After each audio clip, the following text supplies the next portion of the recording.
This is a teardown of a LG Flatron W2053TP 20-inch LCD monitor. It is dead, so just gonna take a peek inside, see if it's possible to determine why it doesn't work. And based on the design, it looks like this is all snapped together. And generally with snapped together monitors, I'm going to start on the biggest side of the bezel and find a way to basically pop it from its locking tabs, which usually means put your fingers under it, kind of prying it up at a angle towards you, and then if you get lucky, you'll get a couple pops. As you can see, it's starting to come loose. Now the hardest part is always the corners, because usually the tabs that hold the corners on are really close together. So one trick you can do, which will be a little destructive, is you can get under this with a screwdriver like this. This will mar the plastic and leave indentations, but if you can pop a little tab loose, then in theory it'll help you get through that corner. Yeah, left some damage. Probably won't show up on camera. I do not know if this is going to play nice. This one's particularly stubborn. Ouch. Yep, that hurts. Problem with the corner, yeah, as I said, is just two tabs locking it in. But then you got the side where there's not as much flex. So I'm trying to work against the strength of this plastic. Oh, but also, ouch, pop it loose. So this would be a good time to have like a nice thin spudger, not a razor blade. I don't think I'm going to be able to pop it loose with this. I've never had good luck with at least like a razor blade. And I don't have a proper thin spudger. I might be able to hit it from the bottom, help loosen things. The problem with the bottom is, because of where the trim protrudes, it's going to make things a little bit weird. Ouch. I'd really rather work this from the top and the sides first. Ouch. So I might have to get more aggressive with this, because otherwise, if I try hard enough, I'm going to cut my fingertips. Especially with that razor blade. Basically, if you can spread apart far enough, ooh, crack, you can get a screwdriver under there and hopefully pry it in a way that it will break free. Oh man, this is going to be particularly stubborn though, so I'm going to do it off camera and then I'll be back. Well, I ended up finding a plastic spudger. I forgot I had a bunch of these from a recycling client that does laptop repairs, and they get them with laptop screens, and they would otherwise be throwing them away because they just have drawers full of them. It's pretty chewed up, and I think I did a little bit of damage to the frame, but basically what I was doing was I was wedging it in there and then kind of running down the line and prying occasionally.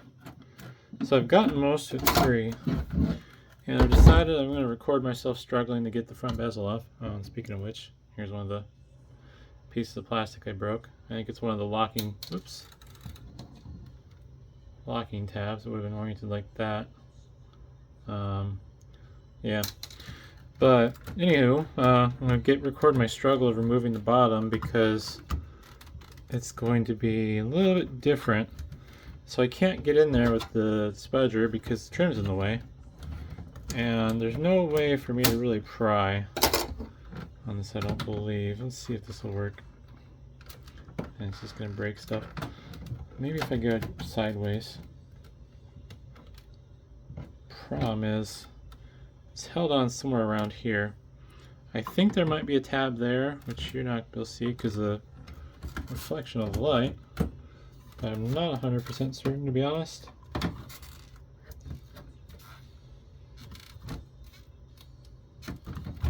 normally on a monitor like this, once I get the top corners through, and kind of just pry on it and twist. But yeah, I'm up against this little lip on the front bezel. And I'm trying not to destroy it in theory, although it might not survive. Oh, finally gave up. Did I break her? Oh, came loose on its own. Yeah, it's kind of a struggle. Rotating the bezel diagonally and counterclockwise is kind of helping.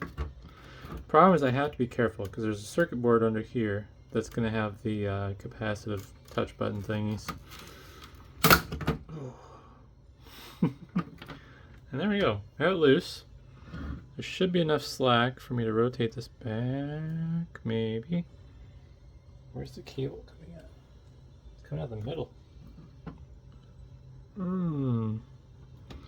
There's some little guides that the cable's going through.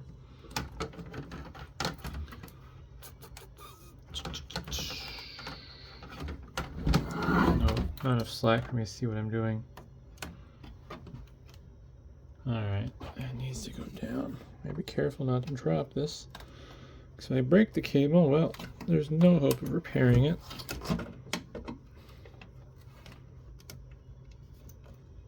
Oh man. This is the problem with working on stuff that's tight spaces. Can't imagine working on phones if stuff like this gets me. Doesn't help that I have a phone in my face right now. I'm not actually looking at the phone, but it's in my way. There we go.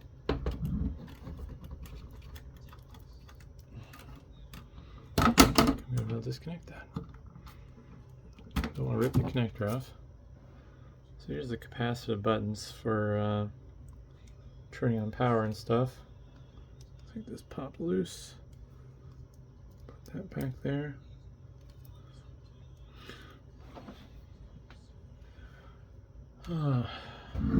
Now it's kind of a lazy catch-all, but being that this is a LG monitor, I would suspect that the capacitors on the motherboard are bad, and that's why it probably failed.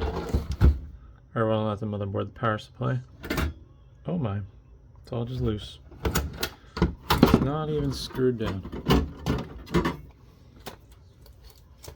That's not even screwed down. Wow. They literally just slapped this thing together. That'll be fun to figure out. Alrighty. I think I'm just gonna do a little flip over here. Now this is an older CFL backlit monitor. It doesn't turn on at all though.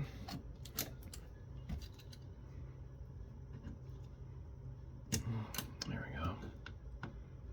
Be careful not to damage any of these cables. The video cable will be more fragile than anything else, so.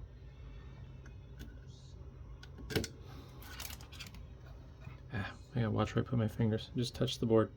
This has been plugged in recently and I haven't done anything to discharge it, although hopefully it just automatically discharges. That's the dream. Try not to damage stuff. These LCD monitors really aren't meant to be repairable though. Oh, come on, work with me. This cable does not want to come loose.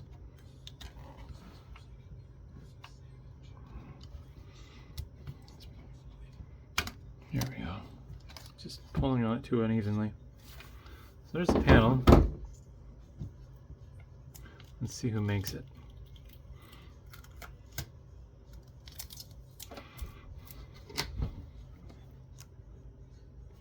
No, it won't focus because I'm zoomed out. Optoelectronics. Would have expected this to have LG branding on it, but apparently not. Unless Optoelectronics is one of their brands. So here's the circuit board. I do see that some discoloring there. I'm wondering if there's a transformer there.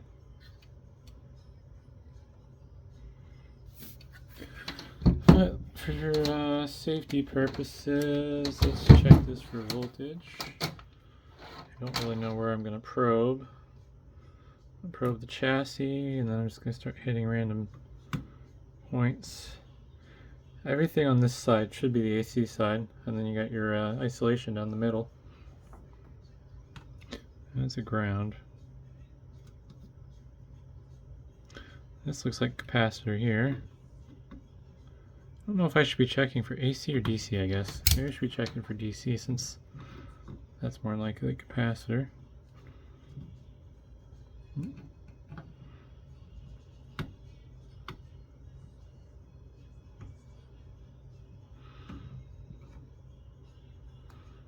I hope that that's discharged. I see a capacitor there, which means some of these leads might be a capacitor.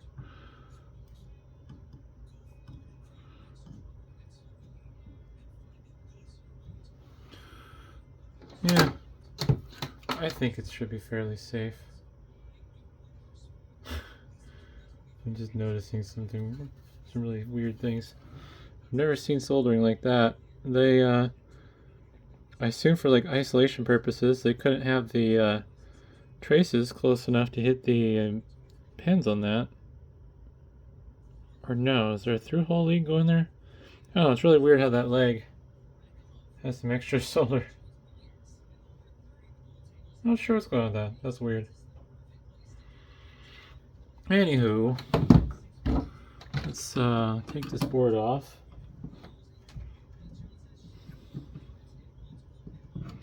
When it comes to recycling, I don't even usually bother with taking this section apart like this. The scrap buyer will just buy these as power supplies.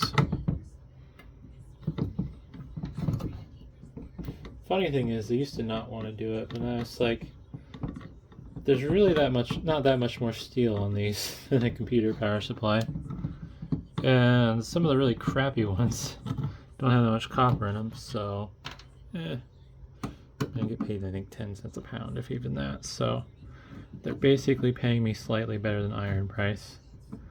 If it weren't for the circuit boards, I'd probably just throw them in the iron pile.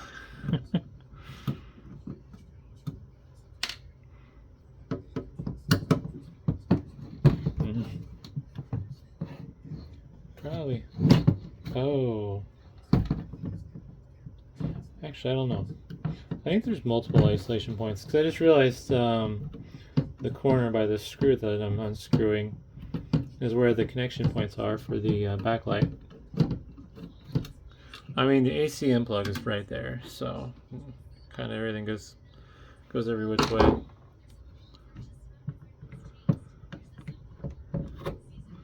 I don't imagine it would feel good to be shocked by this, so I'm gonna still be a little careful with it. Alright, well, I found the culprit. What a shock. I will say, bad capacitors, for the reason being a monitor dying, is very uncommon, but not so much when it comes to LG. So you can see, focus, you can see the tops are bulging out. And I would say if these three are bad, these three here are also bad. There's no way they're not. They're probably the same, same low quality brand. I've never heard of Sam Young capacitors.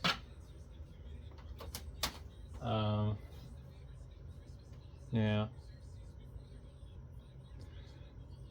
That's weird. Just looking at the circuit board. So where's the isolation? Usually like there's an isolation gap between the voltages, so I assume like stuff can't arc over or whatever, or hop traces. But I mean, you can see there's some lines delineating where this is all the AC side of things, and this is the DC output. These are more than likely filter caps. You have voltage regulator there, and then a half-wave rectifier. They couldn't afford the extra 2 diodes. Although I guess they got a full bridge rectifier there. more than likely, being that there's 4 diodes. So the question is, do I have the capacitors necessary on hand to fix this? And if I don't, what will I use? These are 16 volt, 1000 microfarad. I might actually have some of those. Might do some looking. We'll find out. Alright, well, things are about to get chaotic here. I need to remove the 3 bad capacitors and then put the new ones in. So, desoldering iron's warming up there still, but I have what are in theory Rubycon capacitors, assuming they aren't counterfeits from eBay. Camera won't focus. They're 16 volt, 100,000 microfarad, and 105 degrees Celsius rated, just like the old ones, although you will notice they are physically smaller, but shouldn't be a problem. I won't be replacing the other ones because they're not visibly bad, and I do not have them on hand. So, that's just how it rolls. So I gotta figure out here. I'll start with these 2 here. And I gotta be somewhat mindful to not cross the streams. But I'm going to tin closer to my thing that sucks up the fumes. Tin these first. This probably is using lead-free solder, so add a little lead to it to make it a little softer. And generally, if I can do this right, what you do is you kind of put this desoldering iron over the lead. Come on, solder, melt. Alright, this being stubborn. And then, yeah, that's why I like to go over the lead. There we go. Suck it out. And then when it doesn't work, use a few choice words, and then just yank the capacitor out.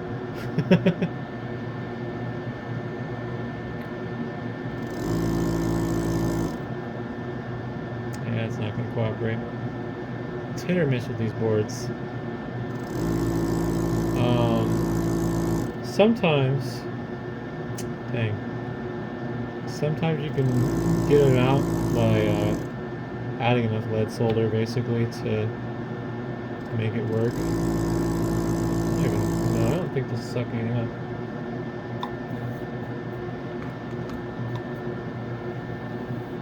There's also the other possibility that this is clogged. Hopefully it's not going to be too hot to touch. Oh no, it's already warm. Oops. Alright. Probably should have checked first, but a nice little slug of solder in there.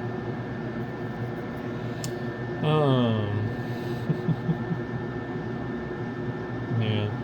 I don't know if it's clogged or not. I guess one way to find out.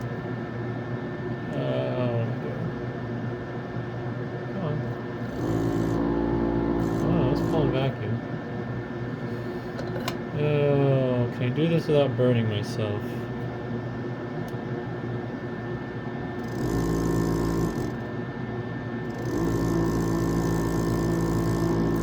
I got suction there. It's just, maybe this needed to be tightened down.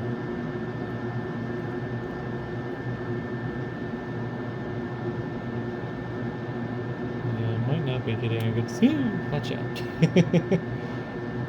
Came a little closer to that soldering iron than I wanted to.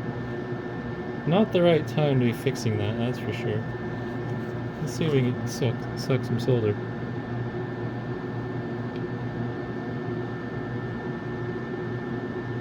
Come on.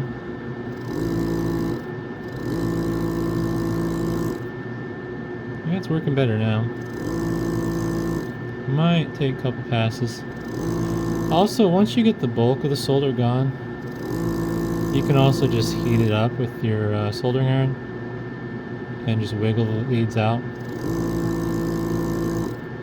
Only problem is if you don't get the hole perfectly clean, it may be difficult to get the new capacitor in. I'll change the zoom to 1. And you see I got them most of the way. They're just hanging on by a thread. So yeah, I'll just basically tap them with the soldering iron and kind of gently tugging on it.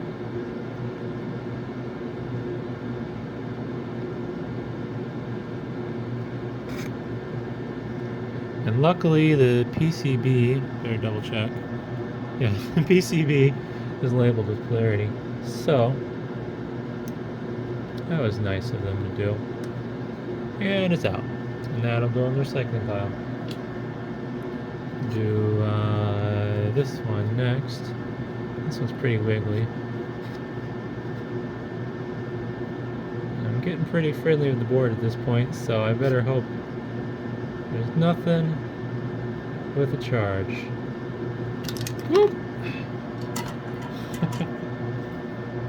That's 2 down.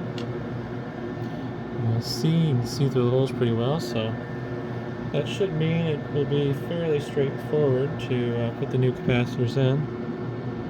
And the traces survived, so that's always good. I got one more capacitor right here. So we're gonna tin that.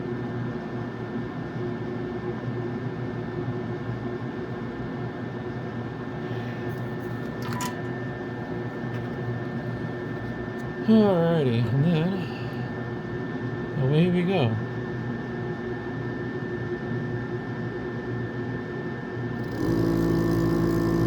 This old Weller desoldering iron is kind of on the end of its ropes.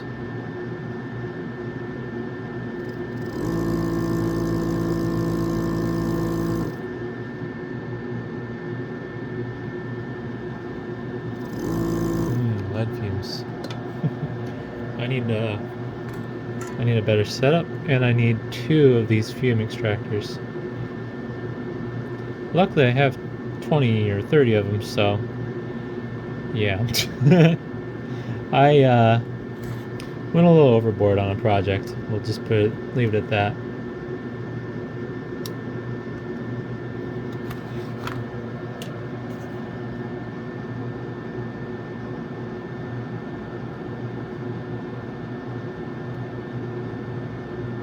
Yeah, that's actually sealed up the hole. Well, that's why I have a soldering iron.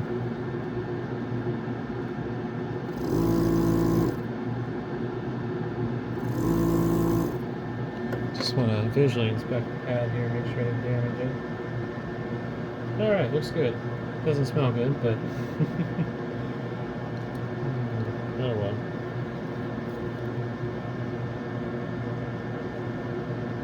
Alright, with the first one in, I'm just going to bend one leg over to hold the capacitor in place while I solder it in with only the best lead solder.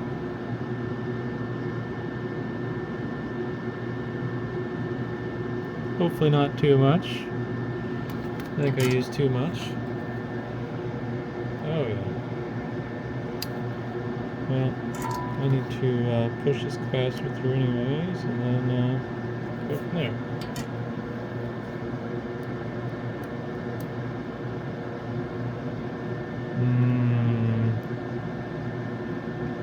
A little concerned. I think I actually did damage the pad on that one.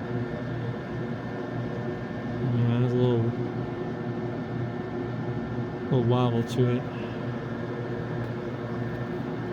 Just eyeballing it, this little strip here, I think I can bridge it over, and then that'll make up for the damage to the pad. Probably done with the desoldering iron, so I'm going to move that out of my way, and hopefully I don't burn myself in the process. There we go. Just remember, that's hot. It's out of frame and it's hot. So where am I? Here we are. I'm going to actually get this other lead in place.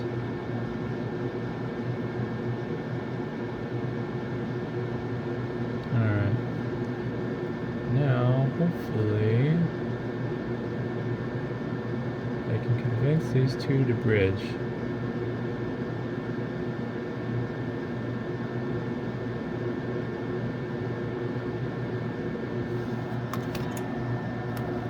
Oh man. The other possibility is I cut this lead short, bend it over, and then solder it into place.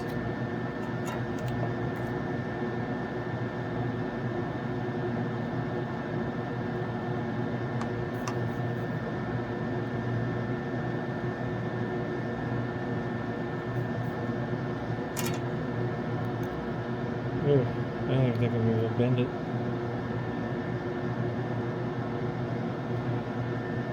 Somehow I'm going to have to convince that solder to bridge the gap while breathing in lead fumes. There we go. So that'll hopefully work.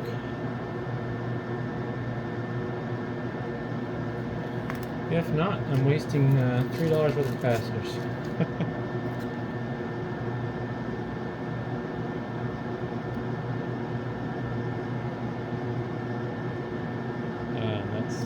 I'm going to go with this one first.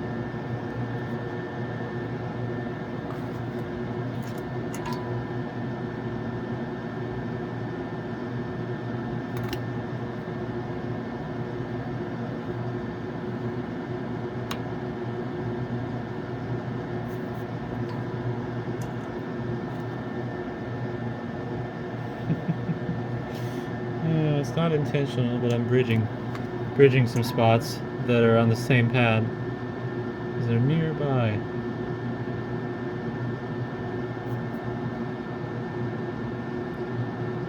Go ahead and clean that up. I think that one's so close it's just gonna,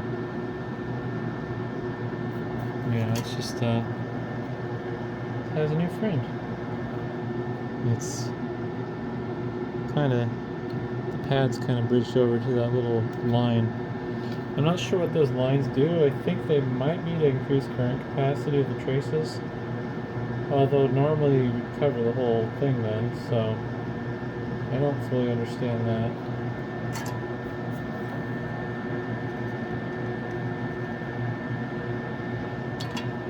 Alright, one last capacitor. The hole's not quite big enough though for the lead. So I'm going to have to probably finesse it. Let's give it a little love tap. Ah, nuts. I just filled it in.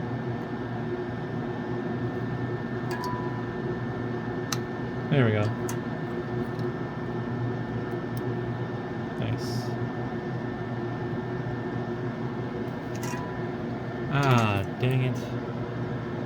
I destroyed the trace.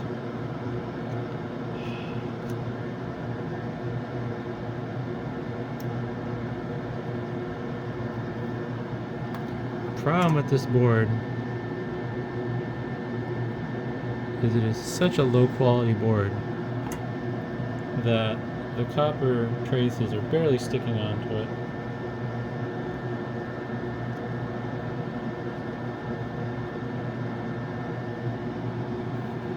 So I'm going to have to bridge this one as well.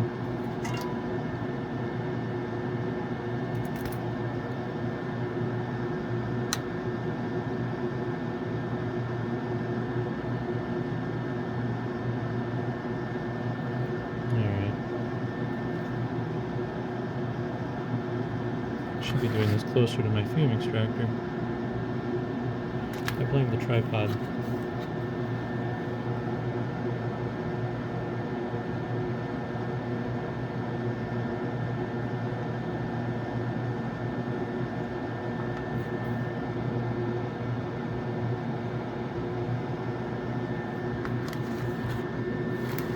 So I'm going to bridge this one to this pad right next to it here.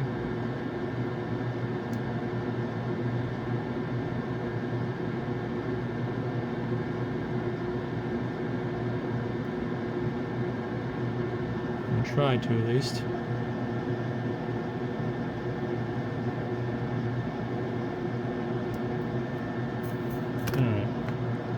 Also, I hear the board popping, which is great. Screams high quality.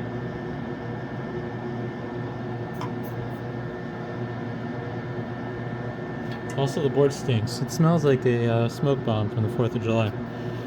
So, I think it's going to have to be good. I'll have to put some electrical tape behind it probably after I put it together so it doesn't short out anything. But yeah, we'll see what happens. Alright, well, time to put the board back in. And I think the leads will be fine. They're actually not the highest thing, but I think I might use this strip of plastic from something I tore apart. I don't remember what now. As a insulator, just to be extra safe.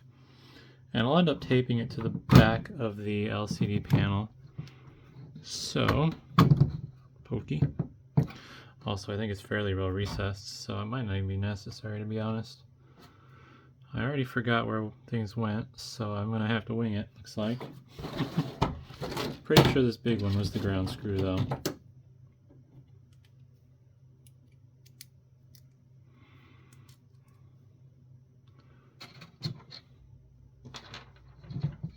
Mm-hmm.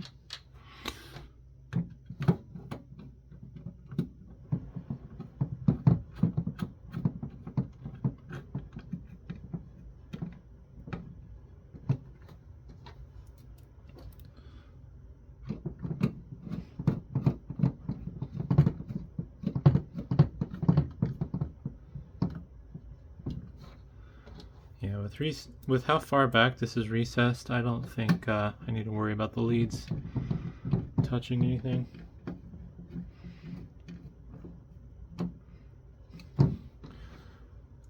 Oh. Alrighty.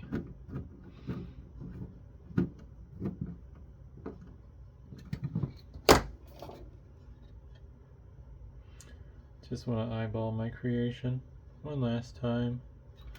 Doesn't hurt to double check, triple check, especially before you plug something in that you just fixed. Oh, bummer. I forgot to plug the power cable back into the power supply. Sweet. I don't think, nope, not gonna be able to fix that without taking it all the way apart. And I have 32 minutes worth of recording time left on my phone, so I gotta hurry up and fix this. I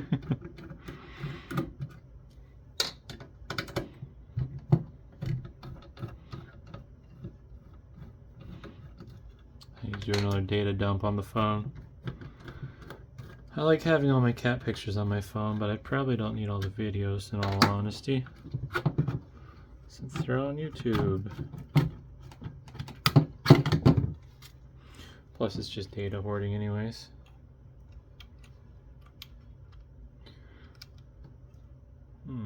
Which way, which way? Never should have disconnected that probably. Snap, it's back on.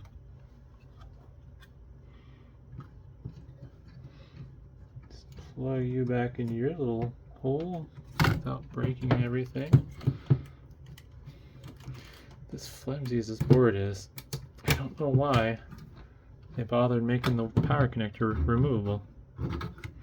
Both these boards are some of the flimsiest boards I've ever seen in a monitor.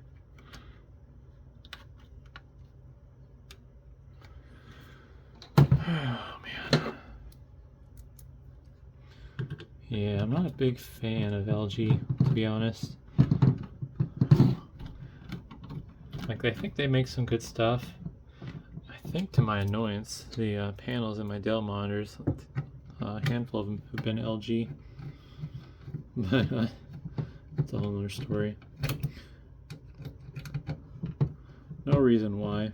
I just have the perception in my mind that Samsung panels are the best. Although I think Sony panels are pretty good too. Oh. But anyways, get this together. And now I gotta lift the panel back up.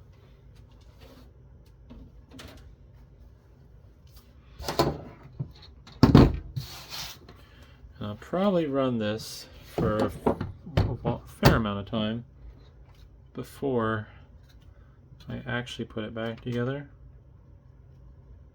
I'm just eyeballing stuff. Obsessing over things that don't matter.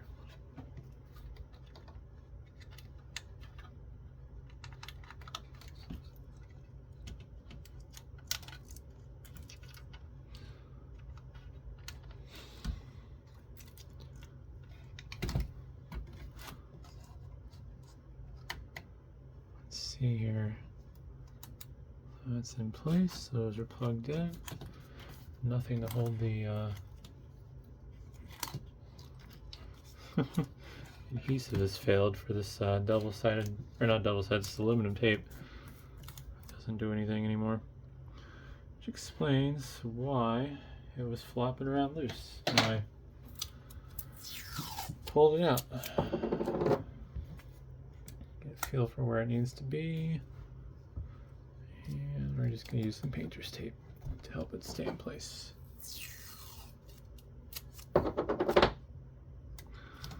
That metal panel in the back trim plastics, I think, is shielding for the power output for the backlights, based on the fact that it goes basically over this spot here.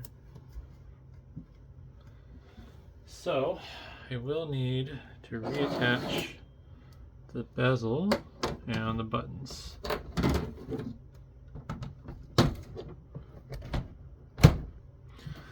Fairly confident this will work. I'm not very confident on whether it'll go back together pretty. Okay, it's dust. I thought I maybe scratched the panel. So, turn this plug strip off and grab a power cord. And I just realized I don't have a laptop, and my cat is begging for food because he's a little naughty, but and he's got way more food than he should have today. I did not like that sound. Why did that? Oh, that sounds just the tape. I heard a static sound, but it's the tape coming loose. Because that power cord shouldn't even be live right now. It should be no power going through it. Need my VGA cable. Oh, it's right there. No. Alright. And then I'm going to have to go grab a laptop with VGA output, because the one next to me that I planned on using, which is also dirty, doesn't have VGA. Unless VGA. Nope, that's fantastic. I will be back. Alright, got a computer with me now, so time to power it on. Now the computer's on, and, or well, computer cycled. Looks like monitor works. Oh, computer's working too.